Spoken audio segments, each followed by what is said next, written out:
2025 ಮತ್ತು 26ನೇ ಸಾಲಿನ ಬಿಬಿಎಂಪಿ ಬಜೆಟ್ಗೆ ಮುಹೂರ್ತ ಫಿಕ್ಸ್ ಆಗಿದೆ. ಇದೇ ಮಾರ್ಚ್ 27ಕ್ಕೆ ಬಿಬಿಎಂಪಿ ಬಜೆಟ್ ಅನ್ನು ಮಂಡನೆ ಮಾಡಲಾಗುತ್ತೆ. ಬಜೆಟ್ ಮಂಡಿಸಲಿದ್ದಾರೆ ಪಾಲಿಕೆಯ ಆಡಳಿತ ವರ್ಗ. ಯಾಕಂತ ಹೇಳಿದ್ರೆ ಪಾಲಿಕೆಯಲ್ಲಿ ಜನಪ್ರತಿನಿಧಿಗಳಿಲ್ಲ, ಮೇಯರ್ ಇಲ್ಲ, ಯಾವುದೇ ಸದಸ್ಯರಿಲ್ಲ, ಸ್ಥಾಯಿ ಸಮಿತಿ ಅಧ್ಯಕ್ಷರಿಲ್ಲ, ಸ್ಥಾಯಿ ಸಮಿತಿಯ ಸದಸ್ಯರಿಲ್ಲ. ಹೀಗಾಗಿ ಇಲ್ಲಿವರೆಗೂ ಕೂಡ ಬಿಬಿಎಂಪಿ ಆಡಳಿತಾಧಿಕಾರಿಗಳ ಮೂಲಕವೇ ಆಡಳಿತವನ್ನು ಮಾಡಿಕೊಂಡು ಬರಲಾಗ್ತಾ ಇದೆ. ಈ ಬಾರಿಯೂ ಕೂಡ ಆಡಳಿತ ವರ್ಗವೇ ಈ ಬಜೆಟನ್ನು ಮಂಡಿಸಲಿದ್ದಾರೆ. ಈ ಬಾರಿಯ ಪಾಲಿಕೆಯ ಬಜೆಟ್ ಗಾತ್ರ ಬಹಳ ದೊಡ್ಡ ಮಟ್ಟಕ್ಕೆ ಏರಿಕೆ ಆಗಿದೆ. ಪಾಲಿಕೆ ಇತಿಹಾಸದಲ್ಲಿ ಹೆಚ್ಚು ಗಾತ್ರದ ಬಜೆಟ್ ಮಂಡನೆ ಆಗ್ತಾ ಇದೆಯಂತೆ. ಬಜೆಟ್ ಗಾತ್ರ 14,000 ಕೋಟಿ ರೂಪಾಯಿ ದಾಟುವ ಸಾಧ್ಯತೆ ಇದೆ. ಸರಾಸರಿ 8ರಿಂದ 10,000 ಕೋಟಿ ರೂಪಾಯಿ ಬಜೆಟನ್ನು ಬಿಬಿಎಂಪಿ ಮಂಡಿಸ್ತಾ ಇದೆ. ಮಾರ್ಚ್ 24ರಂದು ಬೆಂಗಳೂರು ಶಾಸಕರ ಜೊತೆ ಪಾಲಿಕೆ ಸಭೆ ಮಾಡುತ್ತೆ, ಜನಪ್ರತಿನಿಧಿಗಳ ಅಭಿಪ್ರಾಯವನ್ನು ಪಡೆಯುತ್ತೆ.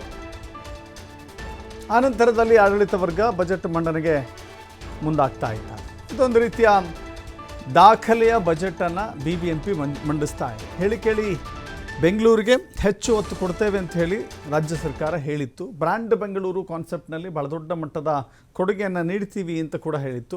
ಸೊ ಆ ಮಟ್ಟದಲ್ಲಿ ಇದೀಗ ಬಿಬಿಎಂಪಿ ಸಜ್ಜಾಗ್ತಾ ಇದೆ ಅಂತ ಕಾಣಿಸುತ್ತೆ. ಒಂದು ರೀತಿ 2ರಿಂದ 3 ಪಟ್ಟು ಹೆಚ್ಚು ಬಜೆಟನ್ನು ಮಂಡನೆ ಮಾಡಲಿಕ್ಕೆ ಬಿಬಿಎಂಪಿ ಮುಂದಾಗ್ತಾ ಇದೆ.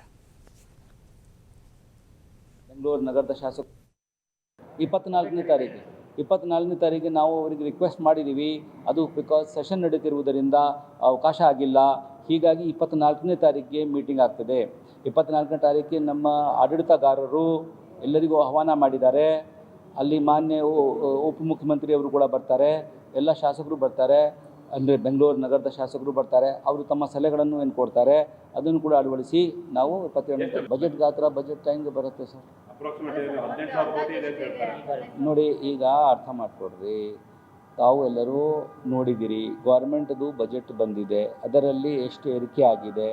ನಮ್ಮಲ್ಲಿ ಹೋದ ವರ್ಷ ಎಷ್ಟಿತ್ತು ಆ ಏರಿಕೆ ಆ್ಯಡ್ ಮಾಡಿದರೆ ಅಷ್ಟು ಬಂದು ಬಜೆಟ್ ಬರುತ್ತೆ. ಅದರ ಮೇಲೆ ಸ್ವಲ್ಪ ಜಾಸ್ತಿ ಆಗ್ಬೋದು. It is easy to calculate. ಹೋದ ವರ್ಷ ಬಜೆಟ್, ಈ ವರ್ಷ ಸರ್ಕಾರದ್ದು ಹೆಚ್ಚುವರಿ ಮಾಡ್ತಕ್ಕಂಥ ಬಜೆಟ್, ಅದ್ರ ಮೇಲೆ ಸ್ವಲ್ಪ ಈ ಕಡೆ ಆ ಕಡೆ ಬಜೆಟ್ ಆಗ್ತದೆ. ಬಜೆಟ್ ಮಂಡನೆ ಎಸ್ ಬೇರೆ 24ನೇ ತಾರೀಕಿಗೆ ನಾವು ಅವರಿಗೆ ರಿಕ್ವೆಸ್ಟ್. ಬೃಹತ್ ಬೆಂಗಳೂರು ಮಹಾನಗರ ಪಾಲಿಕೆ ಬೆಂಗಳೂರು ಅಭಿವೃದ್ಧಿಯ ದೃಷ್ಟಿಕೋನವನ್ನು ಇಟ್ಟುಕೊಂಡು ಮುಂಬರುವ ದಿನಗಳಲ್ಲಿ ಬಜೆಟ್ ಹೇಗಿರುತ್ತೆ, ಜೊತೆಗೆ ಅಭಿವೃದ್ಧಿಯ ನೀಲನಕ್ಷೆ ಹೇಗಿರಬೇಕು ಅಂತ ಹೇಳಿ ಬಜೆಟ್ನಲ್ಲಿ ಪ್ರಸ್ತುತಪಡಿಸಲಾಗುತ್ತೆ. ಬಜೆಟ್ನ ವಿಚಾರವಾಗಿ ಈ ಬಾರಿ ಬಹಳ ದೊಡ್ಡ ಗುರಿಯನ್ನು ಹೊಂದಲಾಗಿದೆ. ಹೇಳಿ ಕೇಳಿ 25-26ನೇ ಬಜೆಟ್ ಒಂದು ದಾಖಲೆ ಬರೆಯುತ್ತೆ ಅಂತೇಳಿ ಇಲ್ಲಿವರೆಗೂ ಸಲ್ಲಿಸಿರುವ ಬಜೆಟೇ ಒಂದು ಲೆಕ್ಕ ಆದರೆ ಈ ಬಾರಿ ಮಂಡಿಸಲಿರುವಂಥ ಬಜೆಟ್ ಮತ್ತೊಂದು ಲೆಕ್ಕ. ಸೊ ಹೀಗಾಗಿ ಐತಿಹಾಸಿಕ ದಾಖಲೆಯನ್ನು ಬರೆಯುತ್ತೆ. ಕೇವಲ ದಾಖಲೆ ಬರೆದರೆ ಸಾಕ, ಪೂರಕವಾದಂಥ ಬೆಂಗಳೂರು ಅಭಿವೃದ್ಧಿ ಆಗುತ್ತಾ? ಬ್ರ್ಯಾಂಡ್ ಬೆಂಗಳೂರು ಕಲ್ಪನೆಯಲ್ಲಿರುವಂಥ ಗ್ಲೋಬಲ್ ಸಿಟಿ ಬೆಂಗಳೂರಿನ ಅಭಿವೃದ್ಧಿ ಹೇಳಿಕೊಳ್ಳುವ ಮಟ್ಟಕ್ಕಿದೆಯಾ ಅಂತ ಪ್ರಶ್ನೆ ಮಾಡಬೇಕಾಗತ್ತೆ. ಯಾಕಂತ ಹೇಳಿದ್ರೆ ಬೆಂಗಳೂರಿನಲ್ಲಿ ಈಗಲೂ ಕೂಡ ತಗ್ಗು ಗುಂಡಿಗಳಿರುವಂಥ ಅದೆಷ್ಟು ರೋಡ್ಗಳಿಲ್ಲ. ಪಾಟ್ ಹೋಲ್ಸ್ಗಳ ಸಮಸ್ಯೆಗೆ ಮುಕ್ತಿ ಸಿಕ್ಕಿದೆಯಾ? ಸಿಕ್ಕಿಲ್ಲ. ಟ್ರಾಫಿಕ್ ಸಮಸ್ಯೆಗೆ ಮುಕ್ತಿ ಸಿಕ್ಕಿದೆಯಾ? ಸಿಕ್ಕಿಲ್ಲ. ಇನ್ನು BWSSP, ಬೆಸ್ಕಾಂ ಹಾಗೂ BBMP ನಡುವಿನ ಹೊಂದಾಣಿಕೆ ಕೊರತೆ ನೀಗಿದೆಯಾ? ನೀಗಿಲ್ಲ. ಸೊ ಹೀಗಾಗಿ ಅನೇಕ ಸಮಸ್ಯೆಗಳಿದ್ದಾವೆ. ಇದೆಲ್ಲ ಸಮಸ್ಯೆಗಳ ಮಧ್ಯೆ ಕಸದ ವಿಚಾರಕ್ಕೆ ಸಂಬಂಧಪಟ್ಟಂತೆಯೂ ಕೂಡ ಈಗ ಕಸದ ಸಮಸ್ಯೆ ಮತ್ತು ಉಲ್ಬಣ ಆಗಬಹುದು ಅನ್ನುವ ಸಮಸ್ಯೆ ಮತ್ತೊಂದು ದುತ್ ಅಂತ ಹೇಳಿ ಎದ್ದು ನಿಲ್ಲುವಂಥ ಹಂತಕ್ಕೆ ಬಂದು ನಿಂತಿದೆ. ಸೊ ಹೀಗಾಗಿ ಬೆಂಗಳೂರು ಬಜೆಟ್ ಗಾತ್ರ ದೊಡ್ಡದಾಗ್ತಾ ಇದೆ. ಬಜೆಟ್ನ ಗಾತ್ರ ಖಂಡಿತವಾಗೂ ದೊಡ್ಡದಾಗ್ತಾ ಇದೆ. ಬಟ್ ಅಭಿವೃದ್ಧಿಯ ಮಟ್ಟ ಮಾತ್ರ ನಿರೀಕ್ಷಿತ ಮಟ್ಟದಲ್ಲಿ ದೊಡ್ಡದಾಗಿಲ್ಲ ಅನ್ನೋದು ಬೆಂಗಳೂರಿಗರು ಹೇಳುವಂಥ ಸಾಮಾನ್ಯ ಮಾತು. ಬೆಂಗಳೂರು ಎಷ್ಟೊಂದು ಅಭಿವೃದ್ಧಿ ಆಗಿದೆ ಅಂತ ನಾವು ಕೊಚ್ಚಿಕೊಳ್ಳಬಹುದು, ಬೆಂಗಳೂರು ಅಷ್ಟೇ ದುಸ್ಥಿತಿಗೆ ಹೋಗಿದೆ ಅಂತ ಮರುಕಪಟ್ಟಿಕೊಳ್ಳಲಿಕ್ಕೆ ಅನೇಕ ಅಂಶಗಳಿದ್ದಾವೆ.